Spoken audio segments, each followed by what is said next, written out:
ಎಲ್ಲರಿಗೂ ನಮಸ್ಕಾರ. ನಿಮ್ಮ ಶ್ರಾವಸ್ ಕಲ್ಪವೃಕ್ಷ ಚಾನಲ್ಗೆ ಸ್ವಾಗತ.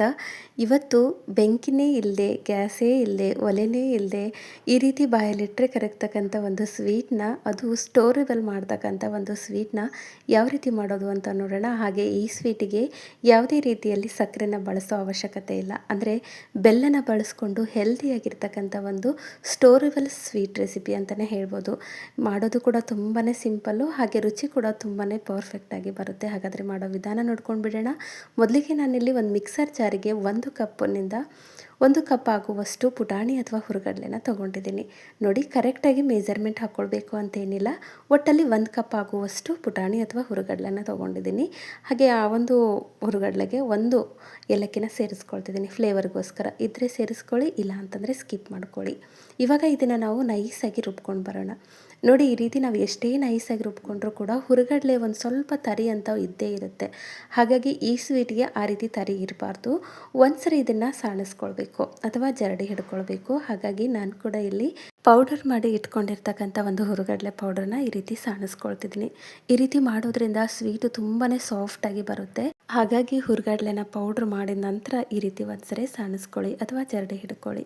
ಇವಾಗ ನೋಡಿ, ಜರಡಿ ಹಿಡ್ಕೊಂಡಿದ್ದಾಗಿದೆ. ಈ ರೀತಿ ಪೌಡ್ರ್ ಇರುತ್ತೆ ಮೇಲ್ಗಡೆ, ಅದನ್ನು ತಗೊಳ್ಬೇಕು. ನೈಸ್ ಆಗಿರ್ತಕ್ಕಂಥ ಪೌಡ್ರ್ ರೆಡಿಯಾಗಿದೆ. ಒಂದು ಸೈಡಲ್ಲಿ ಇದನ್ನು ಇಟ್ಕೊಂಡಿದ್ದೀನಿ. ಈ ಸೈಡಲ್ಲಿ ಮತ್ತೆ ಅದೇ ಬಟ್ಲಿಂದ ಅರ್ಧ ಕಪ್ ಆಗುವಷ್ಟು ಬೆಲ್ಲನ ಸಣ್ಣದಾಗಿ ಜಜ್ಜಿ ತೊಗೊಂಡಿದ್ದೀನಿ.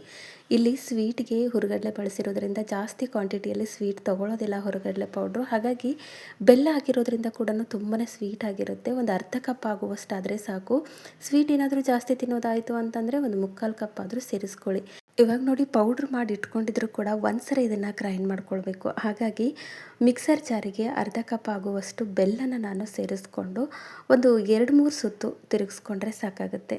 ಈ ರೀತಿ ಮಾಡೋದ್ರಿಂದ ಬೇಗ ನಮಗೆ ಸ್ವೀಟ್ ಮಾಡಲಿಕ್ಕೆ ಬೇಕಾಗಿರ್ತಕ್ಕಂಥ ಒಂದು ಪಾಕದ ರೀತಿಯಲ್ಲಿರ್ತಕ್ಕಂಥ ಒಂದು ಮಿಶ್ರಣ ಸಿಗುತ್ತೆ. ಹಾಗಾಗಿ ಈ ರೀತಿ ಒಂದ್ಸರಿ ಗ್ರೈಂಡ್ ಮಾಡ್ಕೊಳ್ಳಿ. ಜಾಸ್ತಿ ಹೊತ್ತೇನು ಬೇಡ, ಒಂದು 2-3 ಸರಿ ನಾವು ಪಲ್ಸ್ ಮೋಡಲ್ಲಿ ಗ್ರೈಂಡ್ ಮಾಡಿಕೊಂಡ್ರೆ ಬೆಲ್ಲ ಕರಗುತ್ತೆ. ಈ ರೀತಿ ಇಷ್ಟ ಇಲ್ಲ ಅಂತಂದರೆ ನೀವು ಬೆಲ್ಲನ ಸಣ್ಣದಾಗಿ ಕುಟ್ಟಿ ತೊಗೊಂಡ್ರೂ ಕೂಡ ನಡೆಯುತ್ತೆ. ಬಟ್ ನಾನಿಲ್ಲಿ ಒಂದ್ಸರಿ ಗ್ರೈಂಡ್ ಮಾಡ್ಕೊಳ್ತಿದ್ದೀನಿ.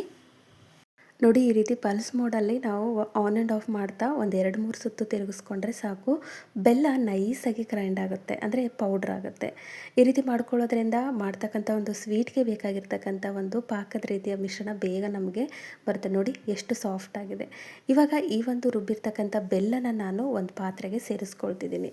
ಈ ಸ್ವೀಟ್ ಮಾಡಲಿಕ್ಕೆ ಬೆಲ್ಲನೇ ಬೇಕು ಅಂತೇನಿಲ್ಲ. ನೀವು ಬೆಲ್ಲ ಇಷ್ಟ ಇಲ್ಲ ಅಥವಾ ಬೆಲ್ಲದ ಬದಲಿಗೆ ಸಕ್ಕರೆ ಕೂಡ ಹಾಕ್ಕೊಳ್ಬೋದು. 1 ಕಪ್ ಆಗುವಷ್ಟು ಸಕ್ಕರೆನ ಹಾಕ್ಕೊಂಡು ಅದನ್ನು ಕೂಡ ಇದೇ ರೀತಿಯಲ್ಲಿ ನೀವು ಗ್ರೈಂಡ್ ಮಾಡಿ, ಅಂದರೆ ಪೌಡ್ರ್ ಮಾಡಿ ಇಟ್ಕೊಳ್ಬೋದು. ಇವಾಗ ನೋಡಿ, ಒಂದು ಪಾತ್ರೆಗೆ ಹಾಕಿರ್ತಕ್ಕಂಥ ಬೆಲ್ಲಕ್ಕೆ ನಾನಿಲ್ಲಿ 1/4 ಕಪ್ ಆಗುವಷ್ಟು ಹಾಲನ್ನ ತೊಗೊಂಡಿದ್ದೀನಿ. ಅಷ್ಟು ಹಾಲು ಕೂಡ ಬೇಕಾಗಲ್ಲ. ಹಾಗೆ ಕೆನೆ ಏನಾದರೂ ಇತ್ತು ಅಂತಂದರೆ ಹಾಕ್ಕೊಳ್ಳಿ, ತುಂಬಾ ಸ್ವೀಟು ರುಚಿಯಾಗಿ ಬರುತ್ತೆ. ಇಲ್ಲ ಅಂದರೆ ಪರವಾಗಿಲ್ಲ. ನಾನಿಲ್ಲಿ ಒಂದು 3 ಸ್ಪೂನ್ ಆಗುವಷ್ಟು ಹಾಲನ್ನು ಸೇರಿಸ್ಕೊಂಡಿದ್ದೀನಿ. ಬಿಸಿಯಾಗಿರ್ತಕ್ಕಂಥ ಹಾಲಲ್ಲ, ನಾರ್ಮಲ್ಲಾಗಿ ನಾವು ಬಿಸಿ ಮಾಡಿ ತಣ್ಣಗೆ ಮಾಡಿದಿರ್ತಕ್ಕಂಥ ಹಾಲೇ. ನೀವು ಬೇಕು ಅಂದರೆ ಬಿಸಿಯಾಗಿರ್ತಕ್ಕಂಥ ಹಾಲನ್ನು ಕೂಡ ಬಳಸ್ಕೊಳ್ಬೋದು. ಇವಾಗ ಬೆಲ್ಲ ಸರಿಯಾಗಿ ಈ ಹಾಲಿನ ಜೊತೆಗೆ ಹೊಂದ್ಕೊಳ್ಬೇಕು. ಅಲ್ಲಿವರೆಗೂ ಇದನ್ನು ಕಲಿಸ್ತಾ ಬನ್ನಿ. ನಾವು ಪೌಡ್ರ್ ಮಾಡ್ಕೊಂಡಿರೋದ್ರಿಂದ ಬೆಲ್ಲನ ಬೇಗನೆ ಹಾಲಿನ ಜೊತೆಗೆ ಹೊಂದ್ಕೊಳ್ಳುತ್ತೆ. ನೋಡಿ, ಈ ರೀತಿ ಕೈಯಾಡಿಸ್ತಾ ಬಂದಾಗ ನಮಗೆ ಸ್ವೀಟ್ ಮಾಡಲಿಕ್ಕೆ ಬೇಕಾಗಿರ್ತಕ್ಕಂಥ ಒಂದು ಸರಿ ರೀತಿಯಲ್ಲಿರ್ತಕ್ಕಂಥ ಸ್ವೀಟ್ ಅಥವಾ ಸಿಹಿಯ ಒಂದು ಪಾಕ ಸಿಗುತ್ತೆ. ನೋಡಿ, ಈ ರೀತಿಯಲ್ಲಿ ರೆಡಿ ಮಾಡ್ಕೊಳ್ಬೇಕು. ಒಂದು 3 ಸ್ಪೂನ್ ಹಾಲು ಹಾಕಿದ್ದೀನಿ, ಜಾಸ್ತಿ ಕೂಡ ಅಲ್ಲ. ಇವಾಗ ಅದು ರೆಡಿಯಾಗಿದೆ. ಈ ಸೈಡಲ್ಲಿ ಪೌಡ್ರ್ ಮಾಡಿ ಇಟ್ಕೊಂಡು ಸಾಣಿಸ್ಕೊಂಡು ಇಟ್ಕೊಂಡಿರ್ತಕ್ಕಂಥ ಹುರುಗಡ್ಲೆ ಪೌಡ್ರನ್ನ ನಾನಿಲ್ಲಿ ಸೇರಿಸ್ಕೊಳ್ತಿದ್ದೀನಿ. ಸ್ವಲ್ಪ ನೋಡ್ಕೊಂಡು ಸೇರಿಸ್ಕೊಳ್ಳಿ. ಒಂದು ಅರ್ಧ ಭಾಗ ಮಾತ್ರ ಸೇರಿಸ್ಕೊಂಡು ಒಂದ್ಸರಿ ಕಲಿಸ್ಕೊಳ್ಳಿ. ನಂತರ ನಿಮಗೆ ಕ್ವಾಂಟಿಟಿ ಇನ್ನೂ ಬೇಕು ಅಂತಂದರೆ ಹಾಕ್ಕೊಳ್ಳಿ. ಕರೆಕ್ಟ್ ಆಗುತ್ತೆ. 3 ಸ್ಪೂನ್ ಆಗುವಷ್ಟು ಹಾಲು, ಹಾಗೆ ಅರ್ಧ ಕಪ್ ಬೆಲ್ಲ, ಹಾಗೆ 1 ಕಪ್ ಆಗುವಷ್ಟು ಹುರುಗಡ್ಲೆ ಪೌಡ್ರು ಪರ್ಫೆಕ್ಟಾಗಿ ಸೆಟ್ ಆಗುತ್ತೆ. ನೋಡಿಕೊಂಡು ಹಾಕ್ಕೊಳ್ಳಿ. ಎಲ್ಲನೂ ಒಂದೇ ಸರಿಗೆ ಸೇರಿಸ್ಕೊಳ್ಳೋದು ಬೇಡ. ನೋಡಿ, ಇವಾಗ ನಾನಿಲ್ಲಿ ಕೂಡ 3/4 ಕಪ್ ಆಗುವಷ್ಟು ಮಾತ್ರ ಹಿಟ್ಟನ್ನು ಸೇರಿಸ್ಕೊಂಡಿದ್ದೀನಿ. ಇನ್ನೂ 1/4 ಕಪ್ ಆಗುವಷ್ಟು ಹಿಟ್ಟಿದೆ, ಮತ್ತು ಅದನ್ನು ಕೂಡ ನಾನು ಸೇರಿಸ್ಕೊಳ್ತಿದ್ದೀನಿ. ಈ ರೀತಿ ಸೇರಿಸ್ಕೊಂಡು ಕೈಯಾಡಿಸ್ತಾ ಬನ್ನಿ. ಕೈಯಾಡಿಸ್ತಾ ಬಂದಾಗ ಯಾವುದೇ ರೀತಿಯ ಪಾಕ ಇಲ್ಲದೆ ಸ್ವೀಟು ತುಂಬಾ ಈಸಿಯಾಗಿ ರೆಡಿಯಾಗುತ್ತೆ. ಈ ರೀತಿ ಮಾಡ್ತಕ್ಕಂಥ ಸ್ವೀಟು ಹಾಲನ್ನ ಬಳಸಿರೋದ್ರಿಂದ ಸ್ಮೆಲ್ ಆಗುತ್ತೇನೋ ಅನ್ನೋ ಡೌಟ್ ನಿಮಗೆ ಬೇಡ. ಯಾವುದೇ ಕಾರಣಕ್ಕೂ ಸ್ಮೆಲ್ ಆಗೋದಿಲ್ಲ. ಬಟ್ ಡಬ್ಬದೊಳಗೆ ಹಾಕಿ ಮುಚ್ಚಿಡಬಾರ್ದು. ಏರ್ ಟೈಟ್ ಕಂಟೈನರ್ ಒಳಗೆ ಹಾಕಿ ಮುಚ್ಚಿಟ್ಕೊಳ್ಬಾರ್ದು. ಒಂದು ಗಾಳಿ ಆಡ್ತಕ್ಕಂಥ ಬಾಕ್ಸಿಗೆ ಹಾಕಿ ತೆಗೆದಿಟ್ಕೊಂಡ್ರೆ 1 ವಾರ ನೀವು ಆರಾಮಾಗಿ ಈ ಸ್ವೀಟನ್ನ ಬಳಸ್ಕೊಳ್ಬೋದು. ಇನ್ಸ್ಟೆಂಟಾಗಿ ಏನಾದರೂ ಸ್ವೀಟ್ ಮಾಡಬೇಕು ಅನ್ನಿಸ್ದಾಗ ಈ ರೀತಿ ಒಂದ್ಸರಿ ಟ್ರೈ ಮಾಡಿ. ಇವಾಗ ಒಂದ್ಸರಿ ಕೈಯಿಂದ ಹಿಟ್ಟನ್ನು ಸರಿಯಾಗಿ ನಾದ್ಕೊಳ್ಳಿ. ಈ ರೀತಿ ಮಾಡೋದ್ರಿಂದ ಬೆಲ್ಲದ ಜೊತೆಗೆ ಅಂದರೆ ಬೆಲ್ಲದ ಪಾಕದ ಜೊತೆಗೆ ಹಾಕಿರ್ತಕ್ಕಂಥ ಹಿಟ್ಟು ನೀಟಾಗಿ ಹೊಂದ್ಕೊಳ್ಳುತ್ತೆ. ನೋಡಿ ಈ ರೀತಿಯಲ್ಲಿ ನೀವು ಒಂದು ಸ್ವಲ್ಪ ಹಿಟ್ಟನ್ನು ನಾದ್ಕೊಳ್ಬೇಕು. ಇಷ್ಟಾದರೆ ಸಾಕು, ತುಂಬ ಪರ್ಫೆಕ್ಟಾಗಿ ಸ್ವೀಟ್ ರೆಡಿಯಾಗಿದೆ. ನೋಡಿ ಈ ರೀತಿ ಈ ಒಂದು ಸ್ಟ್ರಕ್ಚರಲ್ಲಿ ಹಿಟ್ಟನ್ನು ನಾವು ರೆಡಿ ಮಾಡ್ಕೊಳ್ಬೇಕು. ಇವಾಗ ನಾನು ಹಿಟ್ಟಿಗೆ ಒಂದು ಸ್ಟ್ರಕ್ಚರ್ ಕೊಡೋದಕ್ಕೋಸ್ಕರ ಒಂದು ಪ್ಲಾಸ್ಟಿಕ್ ಡಬ್ಬ ತೊಗೊಂಡಿದ್ದೀನಿ. ಈ ರೀತಿ ಒಂದು ಪ್ಲಾಸ್ಟಿಕ್ ಡಬ್ಬ ತೊಗೊಳ್ಳೋದ್ರಿಂದ ನಮಗೆ ಸ್ವೀಟ್ನ ಬಿಡಿಸ್ಕೊಳ್ಳೋಕ್ಕೆ ಅನುಕೂಲ ಆಗುತ್ತೆ. ಫೋಲ್ಡ್ ಆಗ್ತಕ್ಕಂಥ ಯಾವುದಾದ್ರೂ ಒಂದು ಪ್ಲಾಸ್ಟಿಕ್ ಬಾಕ್ಸ್ನ ತೊಗೊಳ್ಳಿ. ಒಂದು ಸ್ವಲ್ಪ ತುಪ್ಪನ ಅಪ್ಲೈ ಮಾಡಿ ಇಟ್ಕೊಳ್ತಿದ್ದೀನಿ. ಬೇಕು ಅಂದರೆ ಎಣ್ಣೆ ಕೂಡ ಅಪ್ಲೈ ಮಾಡಿ ಇಟ್ಕೊಳ್ಬೋದು. ಈ ಒಂದು ತುಪ್ಪನ ನಾವು ತೊಗೊಂಡಿರ್ತಕ್ಕಂಥ ಬಾಕ್ಸಿಗೆ ನೀಟಾಗಿ ಅಪ್ಲೈ ಮಾಡ್ಕೊತ ಹೋಗೋಣ. ನೀವು ಕ್ವಾಂಟಿಟಿ ನೋಡ್ಕೊಳ್ಳಿ, ನಿಮ್ಮ ಸ್ವೀಟ್ ಎಷ್ಟು ಕ್ವಾಂಟಿಟಿಯಲ್ಲಿದೆ ಅಲ್ಲಿವರೆಗೂ ಈ ತುಪ್ಪನ ಅಪ್ಲೈ ಮಾಡ್ಕೊಳ್ಳಿ. ಬಿಡಿಸ್ಕೊಳ್ಳೋಕ್ಕೆ ಅನುಕೂಲ ಆಗುತ್ತೆ. ಹಾಗಾಗಿ ಈ ರೀತಿ ನಾವು ಅಪ್ಲೈ ಮಾಡಿ ಒಂದು ಸೈಡಲ್ಲಿ ಇಟ್ಕೊಳ್ಳೋಣ. ಇವಾಗ ರೆಡಿ ಮಾಡಿರ್ತಕ್ಕಂಥ ಒಂದು ಸ್ವೀಟನ್ನ ಏನಿದೆಯಲ್ಲ, ಆ ಒಂದು ಸ್ವೀಟಿನ ಈ ಒಂದು ಬಾಕ್ಸಿಗೆ ನಾವು ತುಂಬ್ತಾ ಹೋಗಬೇಕು, ಫಿಲ್ ಮಾಡ್ತಾ ಹೋಗಬೇಕು. ಇದೇ ರೀತಿಯಲ್ಲಿರಬೇಕು ಅಂತೇನಿಲ್ಲ. ಒಟ್ಟಲ್ಲಿ ಮನೇಲಿ ಯಾವುದಾದ್ರೂ ಒಂದು ಪ್ಲಾಸ್ಟಿಕ್ ಬಾಕ್ಸ್ ಇತ್ತು ಅಥವಾ ಪ್ಲಾಸ್ಟಿಕ್ ಪ್ಲೇಟ್ ಇತ್ತು ಅಂದರೂ ಕೂಡ ಅದರಲ್ಲಿ ಕೂಡ ನೀವು ಮಾಡ್ಕೊಳ್ಬೋದು. ಈ ರೀತಿ ಫಿಲ್ ಮಾಡ್ತಾ ಹೋಗೋಣ. ಯಾವುದೇ ಕಾರಣಕ್ಕೂ ನೀರನ್ನು ಬಳಸ್ಕೊಳ್ಬಾರ್ದು. ಜಸ್ಟು ನಾವು ಬೆಲ್ಲಕ್ಕೆ ಹಾಲು ಹಾಕಿದರೆ ಸಾಕು. ಬೇಕು ಅಂದರೆ 1 ಸ್ಪೂನ್ ಆಗುವಷ್ಟು ತುಪ್ಪನ ಕೂಡ ನೀವು ಹಾಕ್ಕೊಳ್ಬೋದು. ನಾನಿಲ್ಲಿ ಸೌಟ್ ಸಹಾಯದಿಂದ ಅಂದರೆ ತುಪ್ಪನ ತೊಗೊಂಡಿರ್ತಕ್ಕಂಥ ಸೌಟಿಂದನೇ ನಾನು ಸ್ಪ್ರೆಡ್ ಮಾಡ್ತಿದ್ದೀನಿ. ನೋಡಿ ತುಂಬ ಈಸಿಯಾಗಿ ಸ್ಪ್ರೆಡ್ ಆಗುತ್ತೆ. ಇವಾಗ ನೋಡಿ ಇದು ರೆಡಿಯಾಗಿದೆ. ಈ ಒಂದು ಸ್ವೀಟ್ನ ನಾವು ಒಂದು ಅರ್ಧ ಗಂಟೆವರೆಗೂ ಸೆಟ್ ಆಗಲಿಕ್ಕೆ ಬಿಡಬೇಕು. ಹಾಗಾಗಿ ಒಂದು ಅರ್ಧ ಗಂಟೆ ಬಿಟ್ಬಿಡೋಣ. ಇವಾಗ ನೋಡಿ ಒಂದು ಅರ್ಧ ಗಂಟೆ ಸೆಟ್ ಆಗಿದೆ.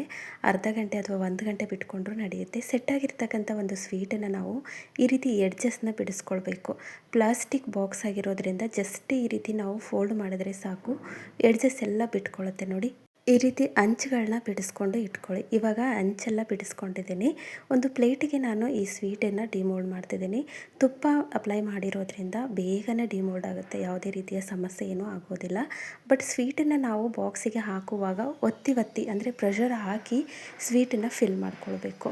ಇವಾಗ ನೋಡಿ ರೆಡಿ ಮಾಡಿರ್ತಕ್ಕಂಥ ಸ್ವೀಟನ್ನು ನಾನು ಒಂದು ಸ್ಕ್ವೇರ್ ರೀತಿಯಲ್ಲಿ ಕಟ್ ಮಾಡ್ಕೊಳ್ಳೋದಕ್ಕೋಸ್ಕರ ಎಡ್ಜಸ್ನ ತೆಗಿತಿದ್ದೀನಿ. ನೋಡಿ ಎಷ್ಟು ಪರ್ಫೆಕ್ಟ್ ಆಗಿದೆ. ಯಾವುದೇ ರೀತಿಯ ಪಾಕ ತಗೊಳ್ದಿದ್ರೂ ಕೂಡ ತುಂಬಾ ಪರ್ಫೆಕ್ಟಾಗಿ ಸ್ವೀಟ್ ರೆಡಿಯಾಗಿದೆ. ಇಲ್ಲಿ ನಾನು ಸ್ಕ್ವೇರ್ ರೀತಿಯಲ್ಲಿ ಮಾಡಿಕೊಂಡು ಮೈಸೂರು ಪಾಕ್ ರೀತಿಯಲ್ಲಿ ಕಟ್ ಮಾಡ್ಕೊಳ್ತಿದ್ದೀನಿ. ನಿಮ್ಗೆ ಯಾವ ರೀತಿ ಶೇಪ್ ಬೇಕೋ ಆ ರೀತಿಯಲ್ಲಿ ಮಾಡ್ಕೊಳ್ಬೋದು. ನೋಡಿ ಯಾವುದೇ ರೀತಿಯ ಪಾಕ ಇಲ್ಲದೆ, ಗ್ಯಾಸೇ ಬಳಸದೆ, ಬೆಂಕಿನೇ ಬಳಸದೆ, ಇನ್ಸ್ಟೆಂಟಾಗಿ ಒಂದು 5 ನಿಮಿಷದಲ್ಲಿ ಬೆಲ್ಲದಿಂದ ಈ ರೀತಿ ಸ್ವೀಟನ್ನು ನಾವು ಮಾಡ್ಕೊಳ್ಬೋದು. ಈ ಹಿಂದೆ ಕೂಡ ಇದೇ ರೆಸಿಪಿನ ಬೆಲ್ಲದ ಬದಲಿಗೆ ಸಕ್ಕರೆನ ಬಳಸಿ ಯಾವ ರೀತಿ ಮಾಡೋದು ಅಂತ ನನ್ನ ಚಾನಲಲ್ಲಿ ಅಪ್ಲೋಡ್ ಮಾಡಿದ್ದೀನಿ. ಇಂಟ್ರೆಸ್ಟ್ ಇತ್ತು ಅಂದರೆ ಒಂದ್ಸರಿ ಚೆಕ್ ಮಾಡ್ಕೊಳ್ಳಿ. ಐ ಹೋಪ್ ಇವತ್ತಿನ ರೆಸಿಪಿ ನಿಮಗೆ ಭಾಳ ಇಷ್ಟ ಆಗದ ಅಂದ್ಕೊಳ್ತೀನಿ. ಇಷ್ಟ ಆಗಿದ್ದರೆ ದಯವಿಟ್ಟು ನನ್ನ ಚಾನಲ್ನ ಸಬ್ಸ್ಕ್ರೈಬ್ ಮಾಡ್ಕೊಳ್ಳಿ. ಹಾಗೆ ಈ ಒಂದು ರೆಸಿಪಿನ ನಿಮ್ಮ ಫ್ರೆಂಡ್ಸ್ ಆ್ಯಂಡ್ ಫ್ಯಾಮಿಲಿಗೆ ಶೇರ್ ಮಾಡಿ. ನಾಳೆ ಮತ್ತೊಂದು ಹೊಸ ರೆಸಿಪಿಯೊಂದಿಗೆ ಸಿಗೋಣ. ಧನ್ಯವಾದ.